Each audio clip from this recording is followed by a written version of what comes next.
Have you ever wondered why some people claim to remember their past lives while you don't remember a single moment before you were born? Maybe you've thought, if reincarnation is real, shouldn't I have at least a flash of memory, some fragment of who I was before? Here's what most people miss. The absence of past life memories isn't evidence that rebirth doesn't exist. It's actually one of the most compassionate mechanisms built into the very nature of consciousness itself. And by the end of our time together today, I'm going to show you why forgetting your past lives might be the most merciful thing that could ever happen to you, and how understanding this can completely transform the way you approach your current existence. What we're going to explore today goes far beyond the surface-level question of, why can't I remember? We're going to dive deep into Buddhist psychology, examine the actual architecture of memory and consciousness, look at documented cases of past life recall and what they actually reveal, and ultimately understand why the Buddha himself considered past life memories to be largely irrelevant to the path of awakening. This isn't just philosophy or wishful thinking. This is about understanding the fundamental structure of how consciousness operates across lifetimes, and why that structure is designed exactly the way it is. Let me start by addressing the elephant in the room. When most people think about reincarnation or rebirth, they imagine it like moving from one apartment to another. You pack up your belongings, your memories, your personality, everything that makes you, you, and you simply transfer it all into a new body. Under this model, yes, it would be absolutely bizarre if you couldn't remember anything. It would be like waking up with complete amnesia every single day. But here's the critical insight that changes everything. Buddhism doesn't teach this kind of rebirth at all. In fact, the Buddha spent considerable effort distinguishing his teaching from exactly this misunderstanding. The Hindu concept of Atman describes an eternal, unchanging soul that transmigrates from body to body, carrying with it the continuity of personal identity. It's like a driver switching cars, but remaining the same driver throughout. The Buddha looked at this teaching and said, fundamentally, this is not what I observe when I examine the nature of consciousness. What he discovered instead was the doctrine of Anatta, or non-self, which is arguably the most radical and misunderstood teaching in all of Buddhism. Anatta doesn't mean that nothing exists or that you're not real in any sense. What it means is that there is no fixed, unchanging, permanent self that persists from moment to moment, let alone from lifetime to lifetime. Think about who you were 10 years ago. Now, I don't just mean superficial things like your hairstyle or your job. I mean the actual thoughts you thought, the emotions you felt, the beliefs you held, the fears that kept you awake at night, the dreams that motivated you. Are you the same person? You might say yes in one sense because there's a continuity of memory and experience, but in another, more accurate sense, you're completely different. The cells in your body have almost entirely replaced themselves. Your neural pathways have been rewired countless times. Your personality has shifted. Your values have evolved. So, which one is the real you? The answer Buddhism gives is that neither one is a fixed permanent self. Both are temporary configurations of constantly changing processes. The Buddha used the analogy of a river, and it's worth sitting with this metaphor for a moment. When you look at a river today and then look at it tomorrow, is it the same river? Well, none of the water molecules are the same. The fish swimming in it are different. Even the riverbed has shifted slightly. Yet we call it the same river because we recognize a pattern, a continuity of process. You are like this river. Every moment you are dying and being reborn. Every moment the configuration of elements that creates the illusion of you is dissolving and reconstituting. This isn't poetic language. This is literal description of what's happening neurologically, psychologically, and according to Buddhism, spiritually. Now, here's where it gets really interesting for our question about memory. If there is no fixed self moving through time, then who exactly would remember a past life? You see, the question, why don't I remember my past lives, already contains a fundamental assumption that Buddhism challenges. It assumes there's a continuous I that should have access to those memories, like a person who should be able to open their filing cabinet and pull out old documents. But if the self is not a thing but a process, if you are more like a flame passing from one candle to another than a marble rolling from one box to another, then the entire framework of the question shifts. Let me explain this with a thought experiment. Imagine a flame burning on a candle. Now you take a second candle and light it from the first flame. Then you extinguish the first candle. Is the flame on the second candle the same flame as the first? Not exactly. The fuel is different. The wick is different. Even the chemical composition of the combustion is different. But is it completely unrelated to the first flame? No, because it was directly caused by it. There's a causal connection, but not an identity transfer. This is much closer to how Buddhism understands rebirth. What continues from one life to the next is not a self, not a soul, and not a bundle of memories, but rather a stream of karmic causation, a momentum of conditioning. The technical Buddhist term for this is santana, which means continuum or stream. Your consciousness is a santana, a flowing stream where each moment conditions the next. When death occurs, the physical body and the brain, which houses personal memory, disintegrates completely.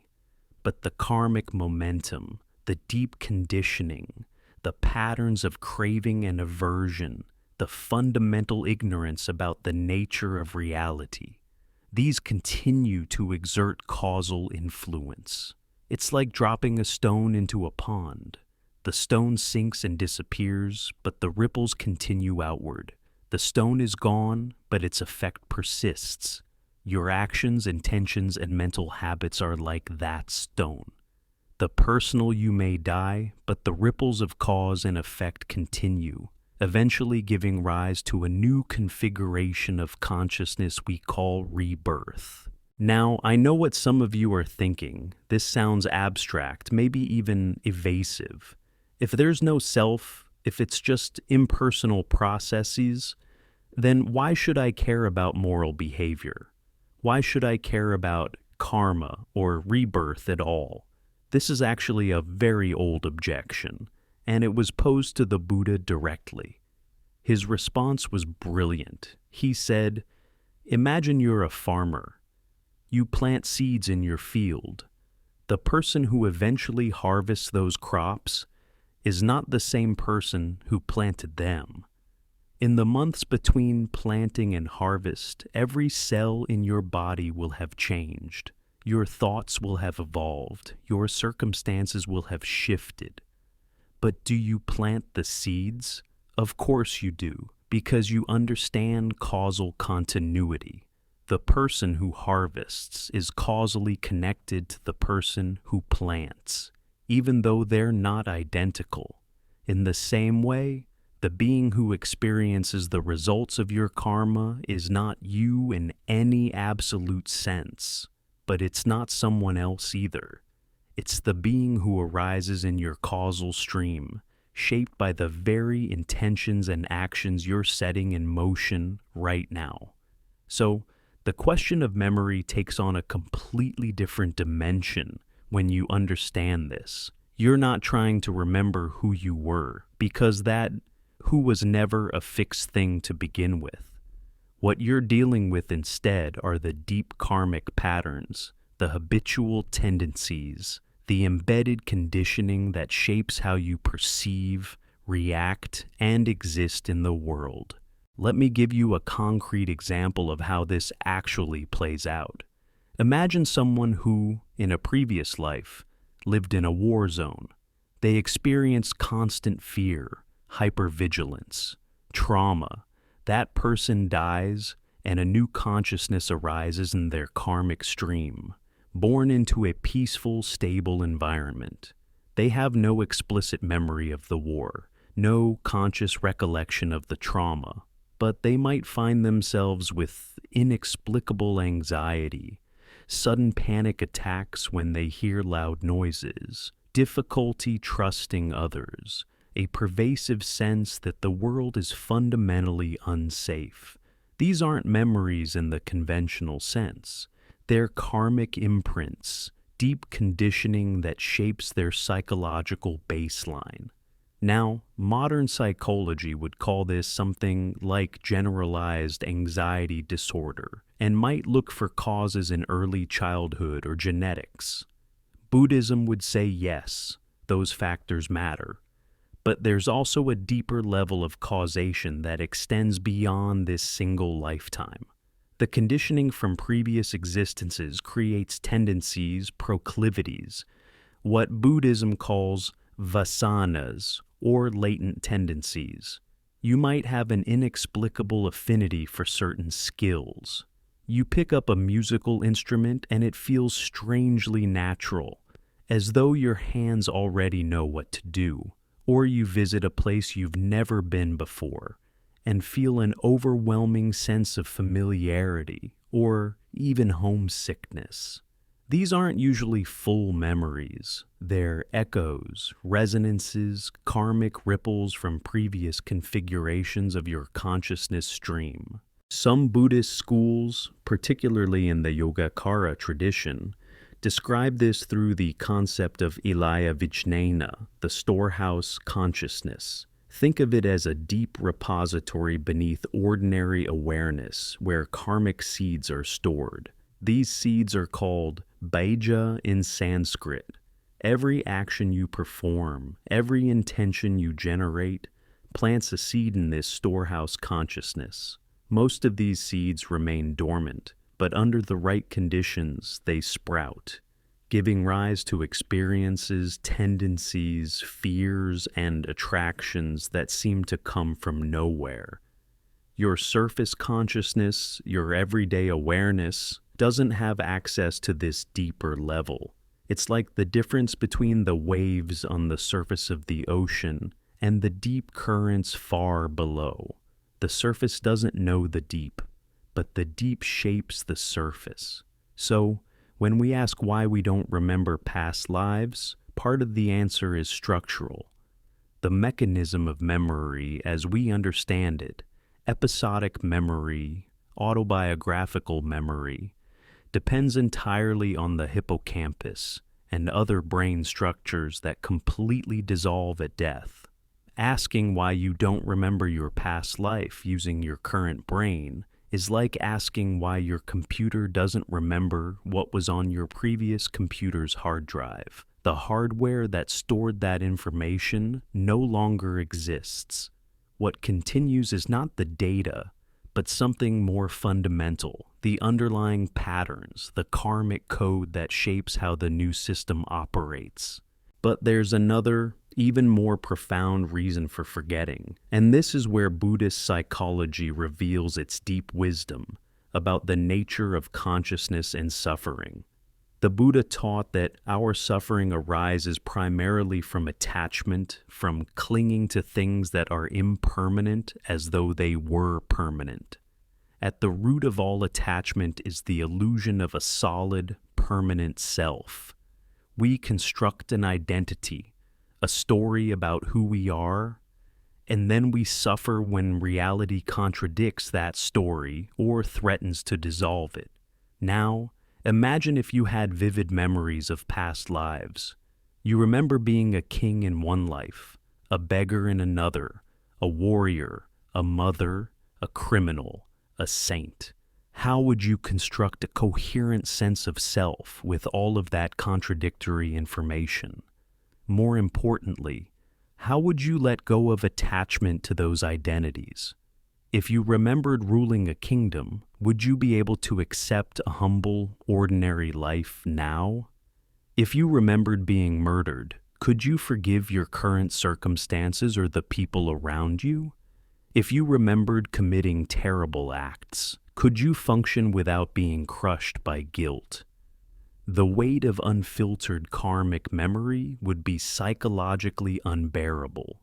You would be paralyzed by the sheer volume of experience, unable to engage fully with your current life because you'd be constantly processing countless previous lives. This is why, from a Buddhist perspective, forgetting is not a bug in the system. It's a feature. It's a mercy. Each lifetime gets a fresh start, not in the sense that karma is erased, but in the sense that you're not consciously burdened by the explicit memories of everything that came before. You carry the essential patterns, the deep conditioning, but the surface narrative is wiped clean. This gives you the psychological space to actually work with your karma, to respond to your tendencies rather than simply replay old stories. It gives you the opportunity for genuine transformation because you're not trapped in the identity of who you once were. Think about it this way. Right now, you probably have things in your past from this life that you regret, maybe even feel ashamed of. Imagine multiplying that by hundreds or thousands of lifetimes. The human psyche simply isn't designed to carry that much unresolved material. Forgetting allows for a kind of natural psychological protection, a reset that makes it possible to keep engaging with the process of existence without being crushed by the accumulated weight of infinite pasts. It's similar to how we naturally forget most of the details of our daily lives. You don't remember what you had for lunch on this same date 5 years ago, and that's a good thing. If your mind retained every trivial detail of every experience, you'd be overwhelmed with information and unable to function. Forgetting is a necessary filtering mechanism that allows consciousness to remain flexible and responsive to present circumstances. Now, let's address the obvious counterpoint. Some people do claim to remember past lives. There are documented cases, particularly among young children, that are difficult to explain through conventional means. Dr. Ian Stevenson, a psychiatrist at the University of Virginia, spent over 4 decades investigating cases of children who spontaneously recalled previous lives. He documented thousands of cases where children made specific, verifiable claims about people, places, and events they couldn't possibly have known about through normal means. Some of these cases included children who recognized previous family members, who knew intimate details about houses they had never visited, or who bore birthmarks corresponding to fatal wounds from a previous life. So, what do we make of this? From a Buddhist perspective, these cases don't contradict the teaching. They actually support it in an interesting way. Most of these memories occur in very young children, typically between the ages of 2 and 5, and they usually fade by the time the child reaches 7 or 8. Why? Because the child's sense of fixed identity hasn't fully formed yet. Their ego structure is still fluid, still permeable. The boundaries between past conditioning and present experience haven't solidified into the rigid sense of self that characterizes adult consciousness. As the child grows and develops a strong identification with their current name, body, family, and life story, the memories from previous lives naturally recede. It's as though the new identity overwrites the old, not because the old is erased, but because the new becomes dominant. This is actually crucial to understand. The memories fade not because they were false, but because the psychological function of memory is to support the sense of continuity in the current life. As the child's mind becomes more invested in being who they are now, the relevance of who they were before diminishes. The system is working as designed, helping the child integrate into their current existence rather than remaining attached to a previous one. In rare cases, advanced meditation practitioners have reported accessing past life memories through very deep states of concentration. The Buddha himself described this as one of the abilities that can arise through sustained meditation practice, specifically through the fourth jhana, a profound state of meditative absorption. But here's what's fascinating and often overlooked. The Buddha never emphasized this ability as important or necessary for liberation. In fact, he explicitly warned against getting distracted by psychic powers or unusual experiences that can arise in meditation. He taught that past life recall, if it happens, should lead to a deeper understanding of the nature of suffering, impermanence, and non-self. If it doesn't lead to that understanding, if it just becomes another form of entertainment or ego inflation, then it's spiritually useless or even harmful. The point is not to remember who you were, but to understand the patterns of suffering you've been caught in across countless lifetimes, and to finally break free from those patterns. There are stories in the Buddhist texts of monks who, upon recalling past lives, were not filled with wonder or pride, but with a profound sense of weariness and urgency. They saw themselves dying over and over, being reborn over and over, experiencing the same patterns of craving, aversion, and confusion again and again. This vision didn't make them feel special. It made them determined to end the cycle. This is the proper use of past life memory, according to Buddhist teaching. It's not about constructing a more elaborate story of self. It's about seeing through the story entirely. There's another dimension to this worth exploring, which is the role of trauma and sudden death in past life memory. Many of the most vivid past life recollections, both in Stevenson's research and in Buddhist accounts, involve violent or traumatic deaths. Why would these be more likely to carry over into conscious memory? Buddhism would suggest that extremely strong emotional states at the moment of death can create very powerful karmic imprints. When someone dies suddenly, violently, or with intense attachment or aversion, the karmic momentum is particularly strong, and the transition to the next life may be more turbulent, allowing fragments of explicit memory to bleed through. But again, this isn't presented as a good thing. Strong attachment at death, even attachment to life itself, is seen as a hindrance to liberation. The ideal death in Buddhism is one where the mind is calm, equanimous, aware, and unattached. Such a death leads to a more peaceful transition and, ideally, to a rebirth that's more conducive to spiritual practice.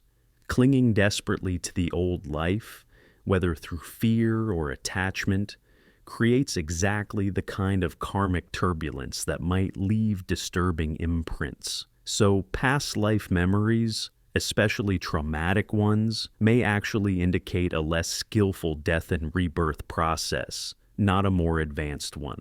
Now let's talk about what forgetting actually protects you from in very practical terms. Imagine you remembered being a parent in a previous life. You loved your children with everything you had. Then you died, and they continued living without you. In this life, you have no idea where they are. Are they still alive? Did they suffer? Did they forget you? Could you bear that not knowing? Or imagine you remembered committing horrible acts, causing immense suffering to others. You see the faces of those you harmed. You feel the weight of that karma. How would you live with that? How would you not be paralyzed by guilt? Or here's another scenario. You remember being incredibly wealthy and powerful. You had servants, luxury, influence. Now you're living a modest, ordinary life. Would you be able to accept it? Or would you be constantly bitter, feeling like existence has cheated you? These aren't abstract concerns. This is the actual psychological reality of what unfiltered memory across lifetimes would entail. The mercy of forgetting allows you to meet your current circumstances with fresh eyes, to accept your present conditions not as a fall from some past glory, but simply as the starting point of your current opportunity for awakening. There's a famous teaching from the Buddha called the parable of the poisoned arrow. A man is shot with a poisoned arrow, and his companions want to pull it out and treat the wound. But the man refuses. He says, "I won't let you treat me until I know who shot the arrow. What caste was he? What village was he from? What kind of wood is the bow made of? What type of feathers are on the arrow? What kind of poison was used?" And while he's asking all these questions, demanding all this information before he'll accept treatment, the poison spreads through his body and he dies. The Buddha's point is devastating in its simplicity. You're wounded. You're suffering. Remove the arrow. Treat the wound. The details of where it came from are interesting, perhaps, but they're not relevant to your immediate need, which is healing. Past life memories are like this. They might be interesting. They might satisfy curiosity, but they don't remove the arrow of suffering.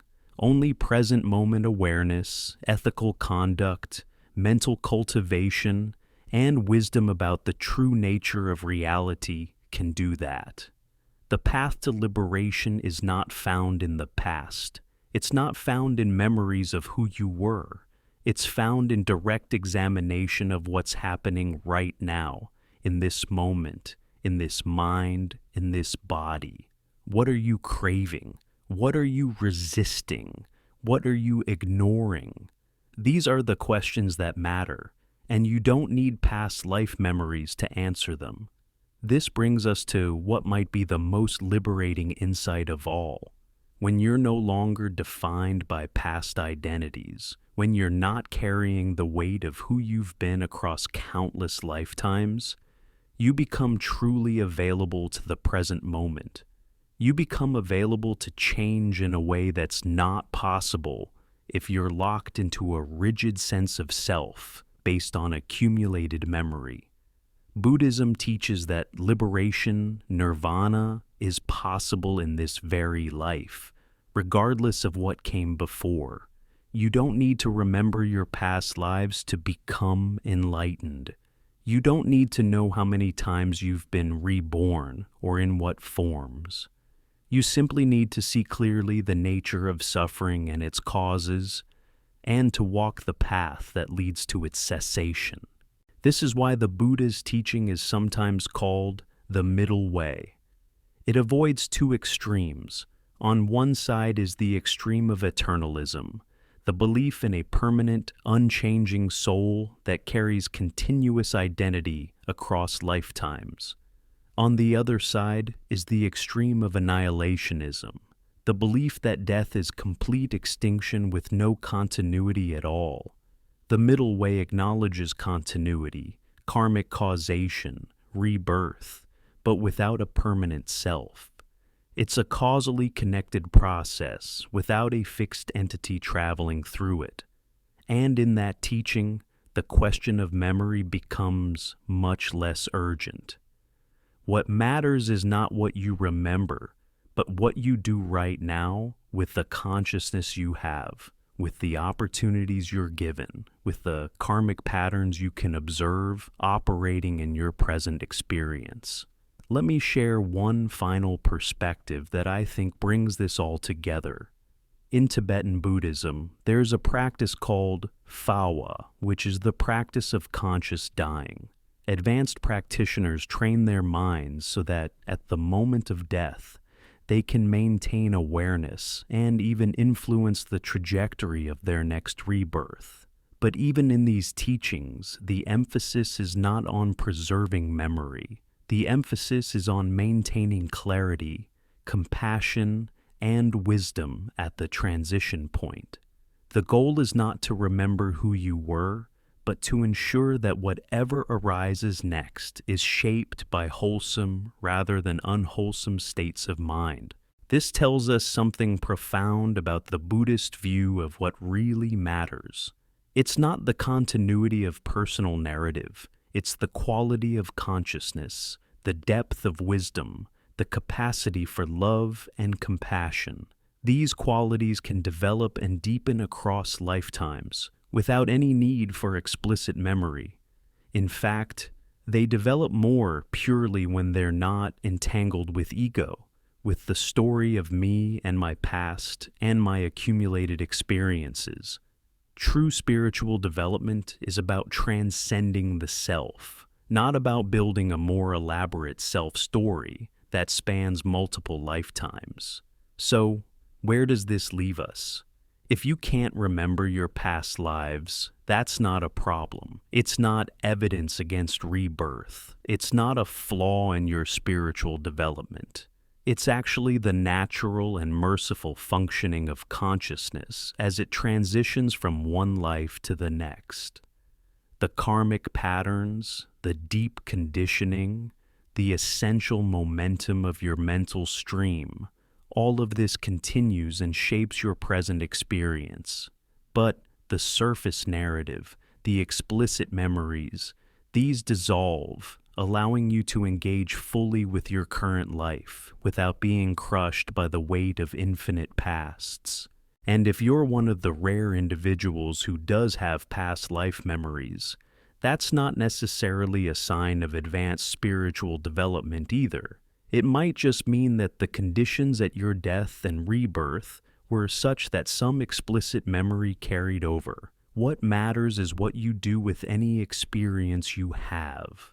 Does it lead to greater wisdom and compassion, or does it just feed the ego? Does it help you understand the nature of suffering and let go of attachment, or does it create new attachments, new identities to cling to? The invitation from Buddhism is not to seek past life memories. It's to look deeply at your present experience. Notice the patterns of craving and aversion operating in your mind right now. Notice the ways you construct a sense of self, moment by moment. Notice the suffering that arises when you cling to what's impermanent. Notice the peace that comes when you let go. This is the work. This is the path.